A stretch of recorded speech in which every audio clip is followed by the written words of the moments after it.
चिलकुरी बाबा जी की पवित्र धरती है, उनका मेरी तरफ से नमन। ये वो धरती भी है जिससे मेरे परिवार का एक पुराना और बहुत गहरा रिश्ता रहा है। ఈ ప్రాంతం పవిత్రమైనటువంటి బాబా గారి యొక్క పుణ్యస్థలం.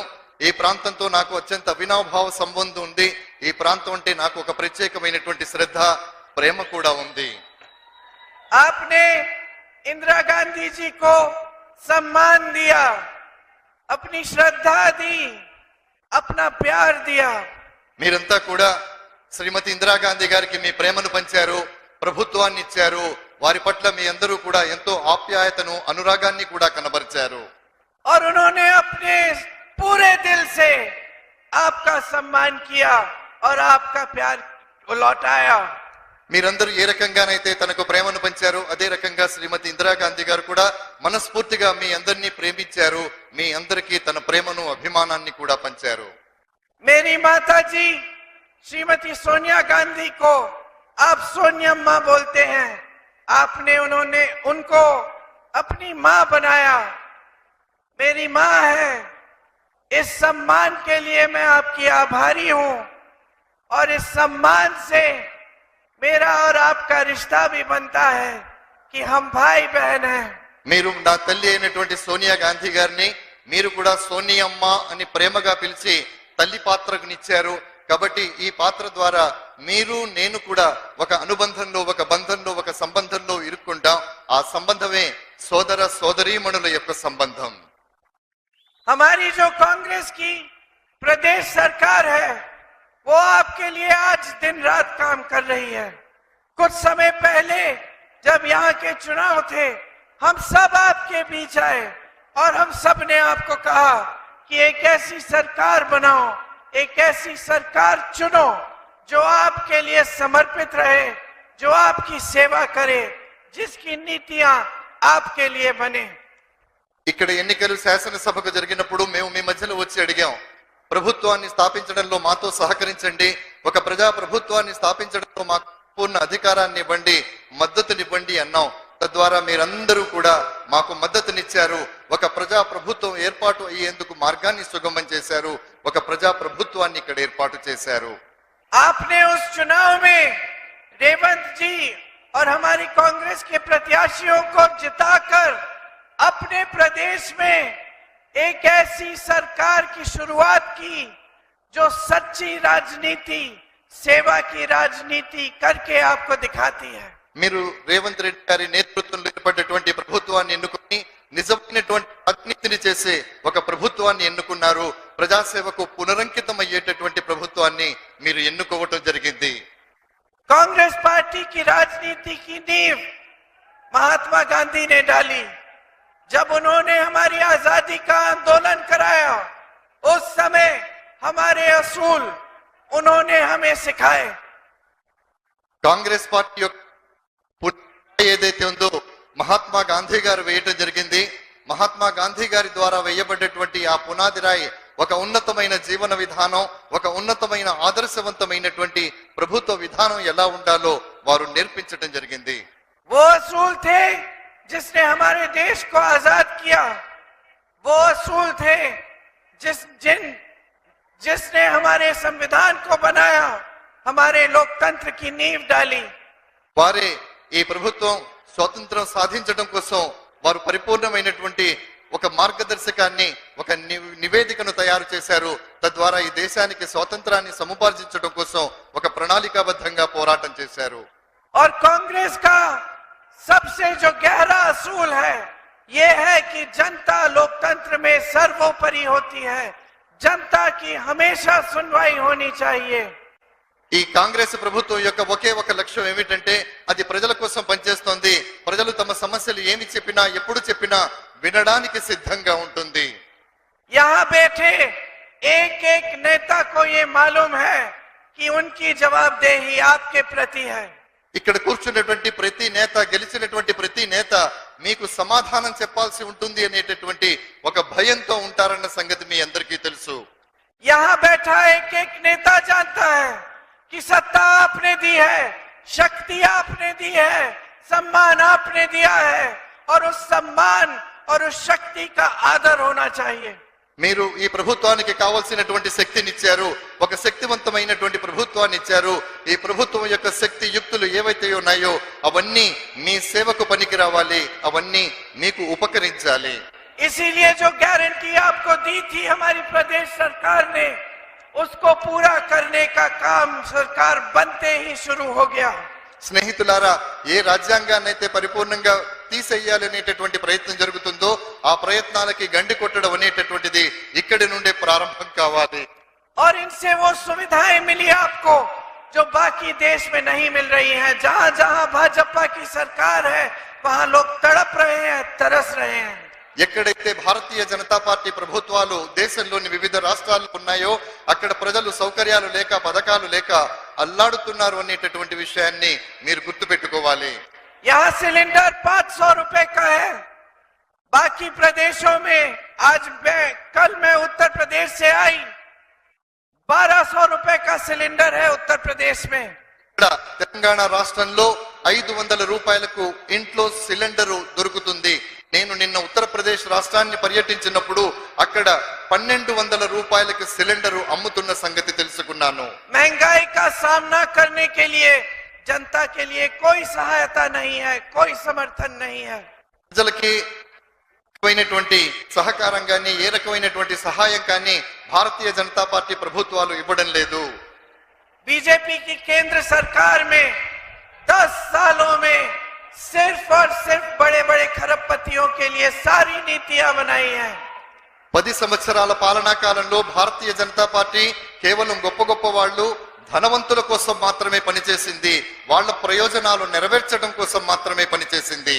इस देश के गरीब के लिए, किसान के लिए, मजदूर के लिए, इस देश की मेरी बहनों के लिए, मिडिल क्लास के लिए कोई नीति नहीं लाए हैं।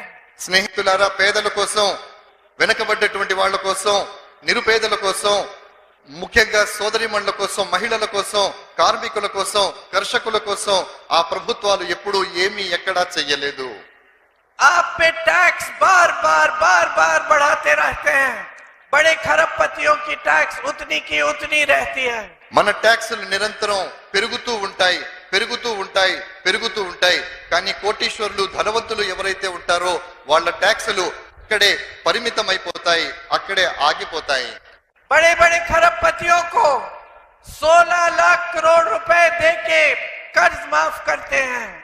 ధనవంతులైనటువంటి 16 లక్షల కోట్ల రూపాయలు రుణాలని మాఫీ చేయటం జరుగుతుంది, రద్దు చేయటం జరుగుతుంది.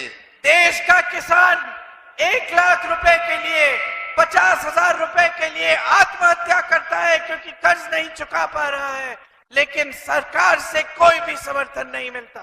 స్నేహితులారా, పేద రైతులు ఎవరైతే ఉంటారో వాళ్ళు 50,000 కోసం 1,00,000 రూపాయలు రుణం కట్టలేక ఆత్మహత్యలు చేసుకుంటున్నటువంటి పరిస్థితులు మనం చూస్తున్నాం. వాళ్ళకి ప్రభుత్వం నుండి ఎప్పుడు ఎలాంటి సహకారం అందడం లేదు. उसके खेत खराब होते हैं, नुकसान होता है, बारिश से, ओले से भुगतान नहीं मिलता, कर्ज लेना पड़ता है। उसकी बेटी की शादी होती है तो कर्ज लेना पड़ता है, उसके बच्चों को शिक्षित करना है तो कर्ज लेना पड़ता है, और सरकार की तरफ से कोई मदद नहीं आती। స్నేహితులారా, వర్షాలు పడ్డా, వడగళ్ల వానతో పంటలు నష్టపోయినా వాళ్లకు ఎలాంటి పంట సహాయం దొరకడం లేదు. వాళ్ళ అమ్మాయి పెళ్లి చేయాలన్నా, పిల్లలకు చదివించాలన్నా, అనారోగ్యంతో ఆసుపత్రికి వెళ్ళినా వాళ్ళు ఆ డబ్బులు తెచ్చుకోవటం కోసం అధికమైనటువంటి వడ్డీ రేట్లతో రుణాలు తీసుకోవాల్సినటువంటి పరిస్థితులు ఏర్పడుతున్నాయి. ప్రభుత్వం ఎలాంటి సహకారాన్ని అందించటం లేదు. जो लोग मेहनत से अपने छोटे छोटे बिजनेस, छोटे कारोबार शुरू करते हैं, उनके लिए मुश्किलें बढ़ती चली गई इन 10 सालों में। उनको చిన్న చిన్న వ్యాపారాలు చేసేటటువంటి వాళ్ళు ఎవరైతే ఉన్నారో వాళ్ళు చిన్న చిన్న వ్యాపారాలు చేసేటటువంటి వాళ్ళ సమస్యలు ఏటికి ఆ ఏడాది పెరుగుతూ పోతున్నాయి, పెరుగుతూ పోతున్నాయి, పెరుగుతూ పోతున్నాయి. नोटबंदी और जीएसटी जैसी नीतियों ने उनकी कमर तोड़ी, उनकी कमाई कम हो गई, किसान की कमाई कम हो गई, मजदूरों की कमाई कम हो गई, स्टार्टअप्स में कमाई कम हो गई, आईटी सेक्टर में कमाई कम हो गई, और जहां जहां जरूरत है वहां सब मुश्किल हो गया, सब संघर्ष बढ़ गए। స్నేహితులారా, నోట్ల రద్దు కానివ్వండి, జిఎస్టి కానివ్వండి, ఇవి రావడం వల్ల సామాన్యుని యొక్క నడ్డి విరిగిపోయింది. రావాల్సినటువంటి పెట్టుబడులు రావడం లేదు, వ్యాపారాలు చేసుకునేటటువంటి వ్యాపారాలు కుంటుపడిపోయాయి, విద్యా వ్యవస్థ సమూలంగా నాశనం అయిపోతుంది. కాబట్టి ఎక్కడ అభివృద్ధి జరగాలో అది జరగడం లేదు, అది ఎక్కడ ఎవరి కోసం జరగాలో వాళ్ళ కోసం మాత్రమే జరుగుతోంది. आपने पल्लमूरू रेंगारेड्डी प्रोजेक्ट के लिए नेशनल स्टेटस मांगा, आपको मिला? మన ప్రాజెక్టు కోసం ప్రభుత్వానికి డబ్బులు అడగటం జరిగింది, అది మనకు వచ్చిందా? చెప్పండి, मिला? వచ్చిందా? नहीं मिला। आपने IIM, केंद्रीय विद्यालय, मेडिकल कॉलेज, नवोदय विद्यालय मांगा, इनमें से एक भी आपके क्षेत्र में आया? ఐఐఎం, మెడికల్ కాలేజ్, నవోదయ లాంటి విద్యా సంస్థలు మన ప్రాంతానికి కావాలని మనం ప్రభుత్వాన్ని అడిగాం. ప్రభుత్వం మనకి ఎప్పుడైనా ఇచ్చిందా? आपने फंड्स में अपना हिस्सा मांगा, बाढ़ से राहत के लिए मुआवजा मांगा, आपको मिला? మనం మన సంక్షేమం కోసం ప్రభుత్వం ఇవ్వవలసినటువంటి పథకాలను మనం అడిగాం, మనకు రుణమాఫీ కావాలని అడిగాం, కానీ ప్రభుత్వం ఎప్పుడైనా మనకిచ్చిందా? काजीपेट कोच फैक्ट्री और ट्राइबल यूनिवर्सिटी को पूरा करने की मांग थी, बनना शुरू हो गया था कांग्रेस के समय, फिर इन्होंने खत्म नहीं किया, काम पूरा नहीं किया। आपको इसके बारे में अच्छी जानकारी होगी। కాజీపేటలో కోచ్ ఫ్యాక్టరీ, అలాగే ఇతరత్ర గొప్ప పనుల్ని మనం ఇక్కడ ప్రారంభించాం కాంగ్రెస్ పార్టీ హయాంలో.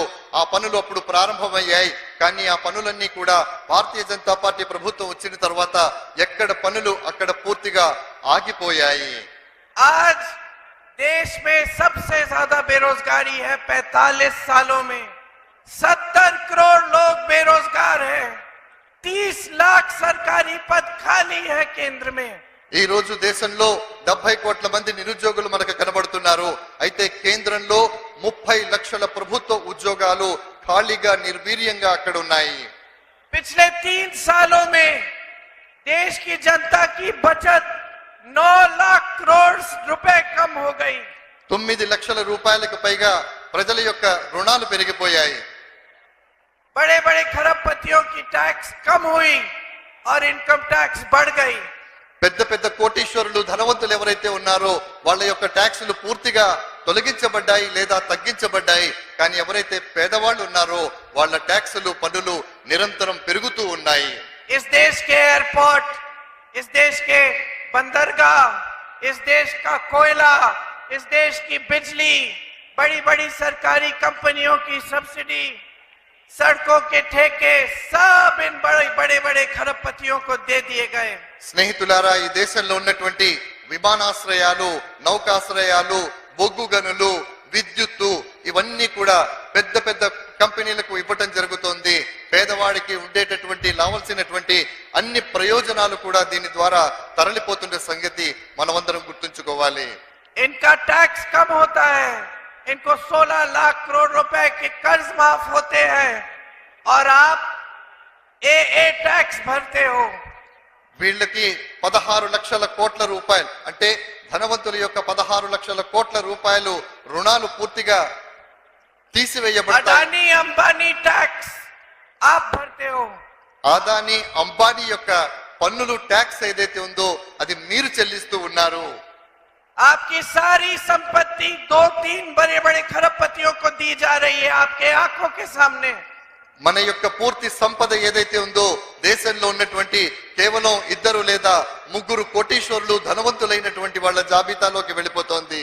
सारे टीवी के चैनल, सारी मीडिया इन्हीं खरबपतियों ने खरीद रखी है। దేశంలో ఉన్నటువంటి పెద్ద పెద్ద మీడియా సంస్థలు, పెద్ద పెద్ద కంపెనీలు ఇవన్నీ కూడా వాళ్ళ చెప్పు చేతల్లోకి వెళ్ళిపోయాయి. आपको सच्चाई दिखाई भी नहीं देती। మీకు వాస్తవం ఏదైతే ఉందో అది తెలిసేటటువంటి అవకాశం లేకుండా పోతోంది. सिर्फ बड़े बड़े मंच, बड़े बड़े इवेंट, बहुत बड़े बड़े प्रोग्राम दिखाई जाते हैं। కేవలం మీకు పెద్ద పెద్ద ప్రాజెక్టుల ద్వారా పెద్ద పెద్ద కార్యక్రమాలు జరుగుతున్నట్టుగా పెద్ద పెద్ద కార్యక్రమాలు ఇవి మాత్రమే మీకు చూపించబడతాయి. और मोदी जी और इनके मंत्रियों की इतनी भी हिम्मत नहीं है कि चुनाव के समय जब आपसे वोट मांगने आए तो अपने काम के आधार पर मांगे। ఈ మోడీ గారు వారి యొక్క మంత్రివర్గానికి చెందినటువంటి సహచరులు వీళ్ళు ఎప్పుడైనా ఇప్పుడు ఈ మధ్య కాలంలో మీ దగ్గరికి ఓటు అడగడానికి వచ్చినప్పుడు మీరు వారిని ప్రశ్నించండి. 10 साल पहले कहा था सबका साथ सबका विकास, आज कह रहे विकसित भारत 2047 में। స్నేహితులారా, సబ్కా సాత్ సబ్కా వికాస్, అందరితోటి అందరి యొక్క వికాసం అనేటటువంటి నినాదంతో వారు వచ్చారు. కానీ 10 సంవత్సరాల తర్వాత మనం చూసినట్టయితే ఎవరి వికాసం జరిగింది, ఎవరి సహకారంతో జరిగిందో అర్థం చేసుకోవాల్సిందిగా మిమ్మల్ని కోరుతూ ఉన్నాను. इनके नेता कहते हैं देखिए मोदी जी का विजन क्या है, 2047 तक सोच रहे हैं। मैं तो इनसे कहती हूँ अरे कल और आज का सोच लेते, 10 सालों में एक दिन का सोच लेते कि किस तरह से इस देश की जनता कमा रही है, क्या संघर्ष है आपके, तो आपको सुविधा मिल जाती। రాబోయేటటువంటి 20-25 సంవత్సరాలలో జరగబోయేటటువంటి విషయాల్ని గురించి మోడీ గారు ప్రణాళికలు చెబుతూ ఉంటారు. కానీ ఈ వేళ రేపు ఏం జరుగుతుందో తెలుసుకునేటటువంటి అవకాశాన్ని వారు ఎప్పుడూ వినియోగించుకోరు. ప్రజలు ఎలా బ్రతుకుతున్నారు, ప్రజల జీవన విధానం ఎలా ఉంది అని తెలుసుకునే ప్రయత్నాన్ని వారు ఎప్పుడూ చేయలేదు. ये आपके सामने चुनाव के समय आते हैं और सिर्फ धर्म की बात करते हैं, सिर्फ आप में फूट फैलाने की बात करते हैं ताकि आप एक दूसरे से अलग हो जाएं। వీరు ఎన్నికల సమయంలో మీ మధ్యకు వస్తారు, కేవలం ధర్మానికి సంబంధించినటువంటి మాటలు మాత్రమే మాట్లాడతారు. ఈ మాటలు మాట్లాడడం ద్వారా మనలో విభేదాలు సృష్టించేటటువంటి ప్రయత్నం చేస్తారు. మనమందరం విడిపోవాలి అనేటటువంటి ప్రయత్నాన్ని వారు చేస్తారు. सच्चाई ये है कि इनकी राजनीति की शुरुआत भी यही है और अंत भी यही है, और कुछ है नहीं इनकी राजनीति में। వీరి యొక్క వాస్తవం ఏమిటంటే వీరి యొక్క ప్రారంభం కూడా ఇక్కడే ఉంటుంది, వారి యొక్క ముగింపు కూడా అక్కడే ఉంటుంది. అంతకు మించి వారికి చెప్పడానికి ఇంకా వారి వద్ద ఏమాత్రం విశేషాలు లేవు, ఏమాత్రం సబ్జెక్టు లేదు. इनकी पूरी विचारधारा यही है कि किसी भी हालत में सत्ता अपने हाथों में रखनी है और सत्ता जनता के जज्बातों के आधार पर लेनी है। స్నేహితులారా, వీరిది ఒక్కటే ప్రధానమైనటువంటి లక్ష్యంగా వీరు ముందుకు సాగుతారు. ఏది ఏవైనప్పటికీ కూడా అధికారం తమ చెప్పు చేతల్లో ఉండాలి, అధికారంగా తామే ఉండాలి, అధికారం అంతా తామే అనుభవించాలి అనేటటువంటి. आपके बीच आके झूठ बोलते हैं, कहते हैं कि कांग्रेस पार्टी धर्म के विरोधी है, कहते हैं कि हम आपकी सारी संपत्ति ले लेंगे और किसी एक कौम को दे देंगे।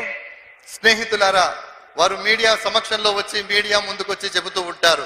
ఎంతటి అబద్ధం చెబుతారంటే మీ దగ్గర ఉన్నటువంటి సంపద మొత్తం మేము తీసేసుకుంటాము, ఆ సంపదలో సగం సంపద వేరే వారికి ఇస్తాము అనేటటువంటి ఒక మాటను వారు చెప్తూ ఉన్నారు. हमारे हिंदू धर्म की सारी सीख, सारे भगवान, सारे संत, सारे महात्मा, सारे गुरुओं ने यही सिखाया कि सत्य के पथ पर चलो। మన హైందవ ధర్మంలో మన గురువులు గాని, మన ధర్మం గాని, మన ఋషులు గాని, మునులు గాని వీళ్ళందరూ కూడా మనకు నేర్పించింది ఒకటే, అది సత్య పథంలో నడవండి, సత్య మార్గంలో నడవండి, సత్యాన్ని అన్వేషిస్తూ ముందుకు సాగండి. और सत्य और अहिंसा के पथ पर चल के महात्मा गांधी जैसी महान शख्सियत ने हमें आजादी दी और कांग्रेस पार्टी की नींव डाली। స్నేహితులారా, సత్యము అహింస అనేటటువంటి ఈ రెండు సిద్ధాంతాల మీద మహాత్మా గాంధీ గారు యావత్తు జీవితాన్ని గడిపి ఆ జీవితం అంతా కూడా ఆయన అదే సిద్ధాంతంలో అదే పంథాలో సాగి ఈ దేశ స్వాతంత్రాన్ని సాధించడంలో అమోఘమైన పాత్రను పోషించారు. మనకి స్వాతంత్రాన్ని यही हमारा धर्म है। महात्मा गांधी जी शहीद हुए इस देश के लिए, उनके मुंह से क्या निकला जब गोली मारी उनको? हे राम निकला, हे राम, हे राम। స్నేహితులారా, మహాత్మా గాంధీ గారు ఎంత మహోన్నతమైనటువంటి వారంటే వారి ఛాతీని చీల్చుకొని తుపాకీ గుండు వెళ్ళినప్పుడు వారి నోటి ద్వారా వచ్చిందేమిటి? హే రామ్, హే రామ్, హే రామ్ అనే మాటతోనే వారు తనువు చాలించిన విషయం గుర్తు పెట్టుకోవాలి. उनके खून ने इस धरती को सींचा, उनके खून ने हमें आजादी दी। వారి రక్తం ఏదైతే ఉందో ఆ రక్తంతో ఈ ప్రాంతానికి సేద్యం చేయటం జరిగింది, ఆ రక్తంతోనే స్వాతంత్రాన్ని సముపార్జించడం జరిగింది. उनका सारा आंदोलन हिंदू धर्म की सीख पर आधारित था और ऐसा कोई धर्म नहीं है हमारे देश में जो आपको ये नहीं सिखाता कि आप सच्चाई को पर आप अपने सच्चे अनुभव पर और सत्य के पथ पर चलो। స్నేహితులారా, భారతదేశంలో ఉండేటువంటి ధర్మాలలో ప్రతి ధర్మం కూడా సత్యాన్ని నడిపించండి, సత్యం మీదనే నడవండి, సత్యంతోనే జీవించండి అనేటటువంటి మాటను బోధిస్తుంది. హైందవ ధర్మం కూడా అదే సిద్ధాంతాన్ని మనకు బోధిస్తోంది తప్ప సిద్ధాంతాన్ని అహింసను వదిలిపెట్టి హింసా మార్గంలో వెళ్ళమని ఏ ధర్మం ఎప్పుడూ బోధించదు. धर्म के नाम पर भाई भाई बहन बहन को बांटना पाप है। స్నేహితులారా, ధర్మం పేరిట అన్నదమ్ముల మధ్య సోదరుల మధ్య విభేదాలు సృష్టించేటటువంటి ప్రయత్నాలు జరుగుతూ ఉన్నాయి. धर्म के नाम पर लोगों को गुमराह करके उनसे सत्ता उनसे शक्ति लेना पाप है। స్నేహితులారా, ధర్మం పేరిట మనుషుల్ని సమూహాలుగా విడగొట్టి మనుషుల్లో భేదభావాలు సృష్టించి తద్వారా అధికారాన్ని సిద్ధించుకొని అధికారంలో ఉండేటటువంటి తపన వాళ్ళలో స్పష్టంగా మనకు కనబడుతుంది. धर्म के नाम पर लोकतंत्र को कमजोर करना, जनता को कमजोर करना और ये कहना कि हम संविधान को बदल डालेंगे पाप है। స్నేహితులారా, ధర్మం పేరిట మనుషుల్ని విడగొట్టి ధర్మం పేరిట ప్రజల్ని విడగొట్టి ధర్మం పేరిట విభేదాలను నాటి భారత రాజ్యాంగాన్ని సమూలంగా మార్చివేయాలి అనేటటువంటి ప్రయత్నం చేయడం అనేది అది ఎంతవరకు ధర్మమో సమంజసమో మీరు ఆలోచించాలి. ये संविधान हमारे पूर्वजों के संघर्ष उनके खून से लिखा गया है। స్నేహితులారా, మన రాజ్యాంగం ఏదైతే ఉందో మరి మొదటి తరాలు మన ముందు తరాల వాళ్ళ యొక్క చెమట రక్తం ధారబోసి వాళ్ళు ఆపాదించుకున్నటువంటి రాజ్యాంగం. ये संविधान मोदी जी ने नहीं लिखा, ये संविधान इस देश की जनता ने लिखा है। ఈ రాజ్యాంగం ఏదైతే ఉందో ఈ రాజ్యాంగాన్ని నరేంద్ర మోడీ గారు రాయలేదు, ఈ రాజ్యాంగాన్ని భారత ప్రజలైనటువంటి మనం రాసుకున్నాం. आपके पूर्वज लड़े इस संविधान को बनाने के लिए, जिससे आपको अधिकार मिलता है, जिससे आपको आरक्षण मिलता है। మన పూర్వీకులు ఈ రాజ్యాంగాన్ని కాపాడుకోవడం కోసం వాళ్ళు తమ శ్రమ పడ్డారు, తమ రక్తాన్ని చెమటను ధారపోశారు. దాని వల్లనే ఈ రోజు మనం రిజర్వేషన్లని అనుభవించగలుగుతున్నాం. ప్రభుత్వం ద్వారా వచ్చేటటువంటి అంత లబ్ధిని మనం పొందగలుగుతున్నాం. और मोदी जी की सहमति से भाजपा के प्रत्याशी देश भर में जाके कह रहे हैं कि 400 सीट दो, हम संविधान को बदल डालेंगे। నరేంద్ర మోడీ గారు భారతదేశమంతా తిరుగుతూ ఒకే మాట చెబుతున్నారు, నాకు 400 సీట్లు ఇవ్వండి, నేను భారత రాజ్యాంగాన్ని మార్చేస్తాను అంటున్నారు. मैं इनसे कहना चाहती हूँ, सावधान रहो। इस देश की 140 करोड़ जनता है, ये संविधान इस जनता का है। ये जनता जान दे देगी, तुम्हें हमसे संविधान को बदलने नहीं देगी। స్నేహితులారా, అందుకే నేను మీ అందరికీ చెబుతున్నాను, ఈ దేశంలో 140 కోట్ల మంది ప్రజలు ఉన్నారు. ఈ 140 కోట్ల మంది ప్రజల యొక్క మనోవాంఛ, వాళ్ళందరి యొక్క జీవన ఆధారం ఈ దేశపు గమనం ఈ రాజ్యాంగం. ఈ రాజ్యాంగాన్ని ఎట్టి పరిస్థితుల్లో కూడా మనం మార్చనివ్వమని దృఢంగా చెప్పాల్సిన అవసరం ఉంది.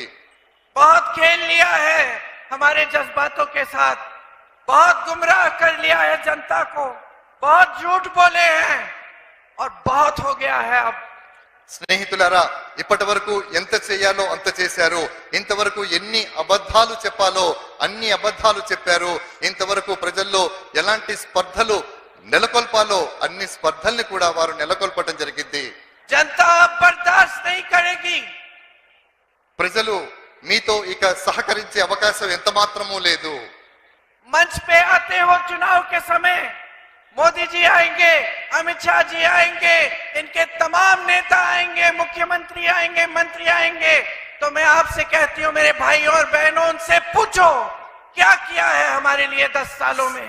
స్నేహితులారా, ఎన్నికల సమయంలో నరేంద్ర మోడీ గారు, అమిత్ షా గారు, వారి మంత్రులు, వారి ముఖ్యమంత్రులు వీళ్ళందరూ కూడా వేదిక మీదకి వచ్చి ఓట్లని అడుగుతుంటారు. అప్పుడు మీరు వారిని అడగండి, ఈ 10 సంవత్సరాల కాలంలో మీరు ఏం చేశారు అని. आपका प्रदेश इतना सक्षम है, हर जगह से यहाँ पूंजी आती है। आपने इस प्रदेश को मेहनत से बनाया, अपने खून पसीने से बनाया। ये IT इंडस्ट्री यहाँ हैदराबाद की तमाम जो ये देश है यहाँ के किसानों ने बनाया, यहाँ के टेक्नोलॉजी में आपने इसको संपन्न बनाया, ये आपने किया ये काम। స్నేహితులారా, మీ ప్రాంతం చాలా సుభిక్షమైనటువంటిది. ఈ ప్రాంతం సుభిక్షం కావటానికి మీరంతా ఎంతో శ్రమించారు. మీ ప్రాంతంలో ఉన్నటువంటి విద్యాలయాలు కానీ, మీ ప్రాంతంలో ఉండేటటువంటి ఇతర విద్యా సంస్థలు కానీ, ఇవన్నీ కూడా మీరందరూ మీ స్వయం కృషితో మీరంతా కష్టపడి సంపాదించుకున్నది, మీరంతా కష్టపడి నిర్మించుకున్న ప్రాంతం మీ ప్రాంతం. इन भाजपा के नेताओं से कह दो, हम जागरूक हैं, हम तेलंगाना की जनता है। आपने बहुत फुसलाया, बहुत गुमराह किया, हम अब जवाब चाहते हैं, हम सच्ची राजनीति चाहते हैं, हम आपकी नफरत नहीं चाहते। స్నేహితులారా, ఇప్పుడు వారు వచ్చినప్పుడు చెప్పండి, ఇది తెలంగాణ ప్రాంతం, చైతన్యవంతమైనటువంటి ప్రాంతం. ఈ 10 సంవత్సరాల కాలంలో మీరు ఎన్ని అబద్ధాలు చెప్పాలో అంత అబద్ధాలు చెప్పారు, ఎంత మమ్మల్ని మోసగించాలో అంత మోసగించారు. కాబట్టి ఇక మేము మోసపోవడానికి గాని అబద్ధాలు వినడానికి గాని సిద్ధంగా లేము. మీరు మా కోసం ఏం చేశారో చెప్పాల్సినటువంటి బాధ్యత ఉందని ప్రశ్నించండి. इनको संदेश दो यहाँ से कि आप जानते हैं, आप समझते हैं कि इस नफरत से सिर्फ और सिर्फ जनता का नुकसान होता है। స్నేహితులారా, ఇక్కడి నుండి మీరు వారికి ఒక సంకేతాన్ని ఇవ్వండి. ఏ నఫరత్ అంటే విద్వేషం ఏదైతే ఉందో, ద్వేషం ఏదైతే ఉందో, అది పెంపొందించడం ద్వారా మనుషుల మధ్య దూరం పెరుగుతుంది కానీ దాని వల్ల ప్రయోజనం ఏది ఉండదు అనేటటువంటి ఒక సంకేతాన్ని ఇవ్వవలసిందిగా మీ అందరినీ ఈ వేదిక మీద ఉండి కోరుతున్నాను. आपके समाज में फूट फैलेगी तो किसी नेता का नुकसान होगा। మీ ప్రాంతంలో ఏదైనా ఒక విద్వేషం గనక రగిలినట్టయితే, ఏదైనా ఒక గొడవ గనక జరిగినట్టయితే ఆ ప్రాంతంలో ఉండేటటువంటి నేతకు ఏమైనా అవుతుందా నష్టం అని అడుగుతున్నాను. जब जब दंगे हुए हैं इस देश में, बताइए कौन से नेता का नुकसान हुआ है? ఈ దేశంలో అప్పుడప్పుడు అక్కడక్కడ ఘర్షణలు జరుగుతున్నాయి. ఈ జరిగేటటువంటి ఘర్షణల ద్వారా ఏ నేతకైనా నష్టం జరిగిందా? ఒక్కరి పేరైనా చెప్పండి అని మిమ్మల్ని అడుగుతున్నాను. जब प्रदेश में पूंजीवादी बंद हो जाएगी क्योंकि अराजकता फैलेगी, तब స్నేహితులారా, किस नेता का नुकसान होगा? आपका नुकसान होगा, जनता का नुकसान होगा। స్నేహితులారా, ఈ ప్రాంతంలో గనక విద్వేషాలు రగిలినట్టయితే, విద్వేషాలు పెచ్చరిల్లినట్టయితే ఇక్కడ ఉండేటటువంటి వనరులన్నీ కూడా తమంతట తాముగా వెనక్కి వెళ్ళిపోతాయి. తద్వారా నష్టం మీకు జరుగుతుంది. ప్రజలుగా మీరే ఆ నష్టాన్ని భరించాల్సి ఉంటుంది. आज इनकी सच्चाई पूरे देश के सामने खुल गई है। ఈ రోజు వారి వాస్తవం, వారి సత్యం ఏమిటో ఈ ప్రపంచం ముందు, దేశం ముందు బహిర్గతమైంది. भ्रष्टाचार की बातें करते थे, काला धन वापस लाएंगे दुनिया से, सबसे बड़ी भ्रष्टाचार की स्कीम इन्होंने निकाली, स्कीम बनाई इलेक्टोरल बॉन्ड्स की। స్నేహితులారా, నల్లధనాన్ని వెనక్కి తీసుకొస్తాం, అవినీతిని అంతం చేస్తామనేటటువంటి మాటని వారు ఆరంభంలో చెప్పేవారు. కానీ నిజమైనటువంటి నల్లధనం అంతా కూడా వారి దగ్గరే ఉంది. నిజమైనటువంటి అవినీతి అంతా కూడా అక్కడే ప్రారంభం అవుతుంది.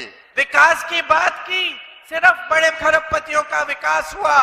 यहाँ पूरे देश भर में बेरोजगारी फैली, महंगाई बढ़ी, किसान खेती कर नहीं पाया, कमा नहीं पाया।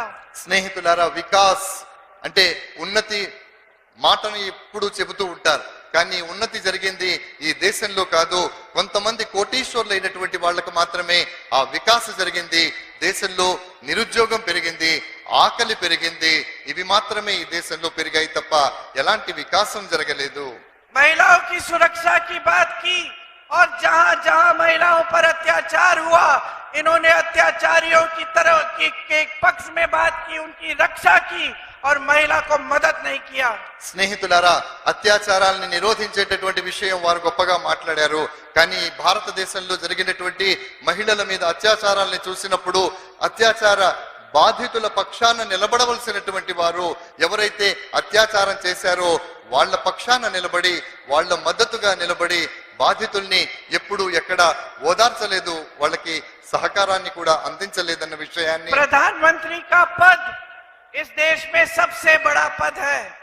స్నేహితులారా, ఈ ప్రాంతంలో అన్నిటికంటే మేడం సునానే सबसे बड़ा पद है, సబ్సే బడా पद है, बिगेस्ट पोजीशन। ఈ దేశంలో అత్యున్నతమైనటువంటి పదవి, అత్యున్నతమైనటువంటి స్థానం ఏదైతే ఉందో అది ప్రధానమంత్రి యొక్క స్థానం. जब देश के प्रधानमंत्री 10 सालों के राज के बाद आपके सामने इतनी हिम्मत नहीं कर सकते कि आपको बताएं कि 10 सालों में क्या किया, जब देश के प्रधानमंत्री ऐसे मंचों पर आकर रोते हैं और अपनी मुसीबतें गिनाते हैं कि किसने कितनी गालियां दी, कि कौन क्या कह रहा है, जब देश के प्रधानमंत्री आपको ऐसे ऐसे फिजूल के झूठ बोलते हैं कि कोई राजनीतिक दल आपकी भैंस चुराएगा या अपने गहने चुराएगा, तब आप जानते हैं कि ये प्रधानमंत्री दुर्बल है, ये प्रधानमंत्री कायर है, इसने हमारे लिए कुछ किया नहीं, इसीलिए हमें ये सब बातें बता रहा है. స్నేహితులారా, ఈ దేశంలో అత్యున్నతమైనటువంటి పదవి ఏమిటంటే ప్రధానమంత్రి పదవి. ఆ ప్రధానమంత్రి ఈ 10 సంవత్సరాల కాలంలో తాను ఏం చేశానో వేదిక మీద నిలబడి ఎప్పుడూ చెప్పలేదు. ఆయన ఎప్పుడు వేదిక మీద నిలబడ్డా ఆయన కష్టాలే చెప్పుకున్నారు, నేనొక్కడనే సాధిస్తున్నాను అనేటటువంటి మాటను చెప్పుకున్నారే తప్ప ఈ దేశానికి ఏం చేశారో ఆయన ఎక్కడా చెప్పలేదు. అవసరమైతే ఆయన కన్నీళ్లు పెట్టుకున్నారు, ఆయన ఏడ్చారు తప్ప ఈ దేశానికి ఏమి చేశారో ఆయన ఎప్పుడూ చెప్పలేదన్న విషయం మనం గమనించాలి. सुबह से शाम तक सिर्फ कांग्रेस पार्टी के घोषणा पत्र की बात करते हैं और वो भी सारी झूठी बातें. एक सच नहीं बोला है हमारे न्याय पत्र के बारे में. స్నేహితులారా, ఎన్నికల సందర్భంగా మనం విడుదల చేసినటువంటి మన మేనిఫెస్టో ఏదవుతుందో దానికి సంబంధించినటువంటి ఉదయం నుండి సాయంత్రం దాకా దాని ప్రస్తావనే తీసుకొస్తారు గాని వారేం చేశారో ఎప్పుడూ చెప్పరు. మనం తీసుకొచ్చినటువంటి మేనిఫెస్టోకి సంబంధించినటువంటి దాంట్లో కూడా పరిపూర్ణమైనటువంటి నిజాన్ని చెప్పకుండా కేవలం అబద్ధాలని మాత్రమే చెప్తూ ఉంటారు. मैं उनसे पूछना चाहती हूँ, उनके घोषणा पत्र में क्या लिखा है? నేను వారిని అడగాలనుకుంటున్నాను, మీరు విడుదల చేసినటువంటి మేనిఫెస్టో ఏదైతే ఉందో అందులో ఏముందో చెప్పండి. मैं बताती हूँ. నేను చెబుతాను వినండి. जितनी भी स्कीमें कांग्रेस ने शुरू की उनका नाम बदल के मोदी जी की फोटो चिपका के आपके सामने डाल दिया होगा. ఎన్ని పథకాలైతే ఏవైతే మనం ప్రవేశపెట్టామో వాటి స్థానంలో నరేంద్ర మోడీ తన ఫోటోని చిత్రీకరించి ఇదిగో ఇదొక కొత్త పథకం అని మీ ముందు ప్రవేశపెట్టే ప్రయత్నాన్ని చేశారు. जितने बड़े प्रोजेक्ट कांग्रेस ने शुरू किए जो 10 सालों में पूरे हो गए उन पे अपनी फोटो चिपका के अपना नाम बदल के आपको बताया होगा. గతంలో మనం ప్రారంభించినటువంటి పథకాలు పరిపూర్ణమైనటువంటి వాటి మీద తన ఫోటోని వేసుకొని ఇదిగో ఇవన్నీ కూడా నేను చేశాను అని బహుశా మీకు చూపిస్తూ ఉండవచ్చు. हमारे न्याय पत्र के बारे में बोलते हैं सुबह से शाम तक, लेकिन उसको पढ़ने से डरते हैं. మిత్రులారా, మన యొక్క మేనిఫెస్టోని గురించి మనం పంపించినటువంటి ప్రజల్లో ఇచ్చినటువంటి నిబంధనావళిని గురించి వారు మాట్లాడుతూ ఉంటారు తప్ప దాన్ని చదివేటటువంటి సాహసం ధైర్యం వారు ఎప్పుడూ చెయ్యరు. क्योंकि हमारा न्याय पत्र आपकी सारी संपत्ति वापस आपके जेब में डालने का काम करता है. మనం ఇచ్చినటువంటి నిబంధనావళిలో మనం ఇచ్చినటువంటి మేనిఫెస్టోలో మీ సంపద ఏదైతే ఉందో ఆ సంపద సర్వస్వాన్ని తీసుకొచ్చి మళ్ళీ మీ సొంత ఇంట్లో మీ సొంత పాకెట్ లో వేసేటటువంటి ప్రయత్నం చేసే దిశగా మా నిబంధనావళి మా ఎన్నికల మేనిఫెస్టో ఉంది. हमारे न्याय पत्र में वो सारी चीजें हैं जो इनको करनी चाहिए थी 10 सालों से, लेकिन इन्होंने की नहीं. మనం ఇచ్చినటువంటి న్యాయపత్రాలు ఏవైతే ఉన్నాయో అందులో ఉండేటటువంటివన్నీ కూడా వీరు చేసి ఉండవలసింది, కానీ వారు ఎప్పుడు దాన్ని చేసేటటువంటి సాహసాన్ని చెయ్యలేదు, దాన్ని ఎప్పుడు చెయ్యలేదు. किसानों के लिए एमएसपी को कानून बनाएंगे, आपको एमएसपी कानूनी तौर पे मिलेगा. స్నేహితులారా, కనీస మద్దతు ధర ఏదైతే ఉందో దాన్ని చట్ట పరిధిలోకి తీసుకురావడం జరుగుతుంది. తద్వారా కనీస మద్దతు ధర అనేది మీకు సంప్రదించేటటువంటి ఒక చట్టబద్ధత అవుతుంది. खेती के सारे सामानों से जीएसटी हटाई जाएगी. వ్యవసాయ ఆధారితమైనటువంటి అన్ని పంటల మీద జిఎస్టిని పరిపూర్ణంగా తొలగించడం జరుగుతుంది. आपकी कर्ज माफी के लिए एक स्थायी आयोग बनेगा. మీ రుణాలు మాఫీ చేయటం కోసం ఒక అద్భుతమైనటువంటి ప్రణాళికను మేము రూపొందిస్తూ ఉన్నాము. जैसे मनरेगा आपको 100 दिन के रोजगार का अधिकार देता है, उस तरह से शहरों में भी हम 100 दिन के रोजगार का अधिकार आपको देंगे. ఏ రకంగానైతే మన్రేగా గ్రామీణ ప్రాంతాల్లో 100 రోజుల పని గ్యారంటీని ఇస్తుందో అదే విధంగా పట్టణ ప్రాంతాల్లో కూడా 100 రోజుల పని గ్యారంటీని మేము ఇవ్వబోతున్నాము. श्रमिकों के लिए न्यूनतम मजदूरी 400 रुपए प्रतिदिन की करेंगे. శ్రామికుల కోసం 400 రూపాయలు ప్రతిరోజు కనీసం ఇవ్వాల్సిందిగా ఒక చట్టాన్ని కూడా తీసుకొచ్చే ప్రయత్నాన్ని చేస్తాం. मेरी बहनों के लिए गरीब परिवार में सबसे बड़ी महिला के खाते में 8,500 रुपए हर महीने 1 लाख रुपए सालाना हम डलवाएंगे. ఇంట్లో జాబితాని రూపొందించిన తర్వాత ఆ ఇంట్లో ఉండేటటువంటి ఆ కుటుంబ పెద్ద మహిళ ఎవరైతే ఉంటారో ఆ మహిళ బ్యాంక్ అకౌంట్ లో సంవత్సరానికి 1,00,000 రూపాయలను మేము వేయటం జరుగుతుంది. जो 30 लाख सरकारी पद खाली है उनको भरेंगे. जो सरकारी रोजगार खाली है 30 लाख उनको भरेंगे. सरकार नहीं समझा मैडम मैं इंग्लिश में बोलूं? కేంద్రంలో ఖాళీగా ఉన్నటువంటి 30 లక్షల ఉద్యోగాలు ఏవైతే ఉన్నాయో వాటిని పరిపూర్ణంగా భర్తీ చేస్తాం. గట్టిగా చప్పట్లతో అభినందనలు తెలియజేయవలసింది. युवाओं के लिए 5,000 करोड़ का फंड बनेगा ताकि अगर आप अपना बिजनेस स्टार्ट करना चाहते हैं या एक छोटा कारोबार बनाना चाहते हैं आपको सुविधा मिलेगी. మీరు చిన్న చిన్న వ్యాపారాలు ప్రారంభించాలనుకున్నప్పుడు మీకు పరిపూర్ణమైనటువంటి సంపూర్ణమైనటువంటి సహకారాన్ని ప్రభుత్వం మీకు అందజేస్తుంది. जो स्नातक पास युवा है उनके लिए पहली नौकरी पक्की सालाना 1 लाख रुपए की आमदनी हम गारंटी देते हैं. స్నేహితులారా ఎవరైతే డిగ్రీ పూర్తి చేస్తారో పహలీ నౌకరీ పక్కి మొదటి ఉద్యోగం పక్కా అనేటటువంటి పథకంలో భాగంగా వారికి సంవత్సర కాలం పాటు ఉద్యోగం ఇవ్వడం జరుగుతుంది. అందులో తక్కువలో తక్కువ 1,00,000 రూపాయలు అతను సంపాదించుకోవడానికి అవకాశాన్ని కల్పించడం జరుగుతుంది. ये हमारी गारंटी है. इस चुनाव में आपने खुद अपने प्रदेश में देखा है कि जब हमारी सरकार आई तो आते ही आपकी गारंटी को पूरी करने का काम किया. స్నేహితులారా మేము ఏదైతే గ్యారెంటీ ఇస్తామో దాన్ని పక్కా పరిపూర్ణం చేస్తామనే విషయం మీకు తెలుసు. ఎలా అంటే మా ప్రభుత్వం తెలంగాణ రాష్ట్రంలో వచ్చిన తర్వాత ఎన్నికల సమయంలో మేము ఇచ్చినటువంటి ప్రతి హామీని పరిపూర్ణంగా నెరవేర్చడం జరిగింది. आपने RRR पिक्चर देखी? చూసారా? आपने RRR पिक्चर देखी? మీరు అలాల పిక్చర్ చూసారా? చూసిన వాళ్ళు చెయ్యొద్దండి. पूरी दुनिया में मशहूर हुई. మొత్తం ప్రపంచం అంతా కూడా చాలా ఫెమిలియర్ పిక్చర్, చాలా ఫేమస్ సినిమా అది.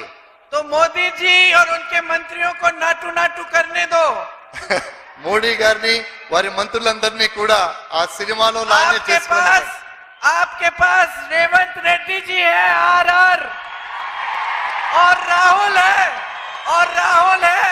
RRR है. साथ में आपको एक ऐसी देश में सरकार देंगे जो आपके लिए दिन रात काम करेगी और दुनिया में आपको मशहूर बनाएगी, देश का सम्मान दिलवाएगी. స్నేహితులారా మీ దగ్గర ఒక సమర్థవంతమైనటువంటి నాయకత్వం రేవంత్ రెడ్డి గారి రూపంలో ఉంది. వారి సారథ్యంలో ఈ రాష్ట్రం అన్ని రంగాలలో సర్వతోముఖాభివృద్ధి సాధిస్తోంది అని నేను మీ అందరికీ తెలియజేసుకుంటూ ఉన్నాను. आपने बड़ी ध्यान से मेरी बातें सुनी, उसके लिए बहुत बहुत धन्यवाद. मेरी बातों को याद रखना. जब पोलिंग के दिन वोट डालने जाओगे तो हमारे प्रत्याशी को जिताकर इस देश में सही राजनीति को वापस लाइए. धन्यवाद. जय हिंद. నా మాటలు ఇంతవరకు విన్నందుకు మీ అందరికీ ధన్యవాదాలు తెలియజేసుకుంటున్నాను. మీరు ఖచ్చితంగా గుర్తుపెట్టుకోండి, పోలింగ్ రోజున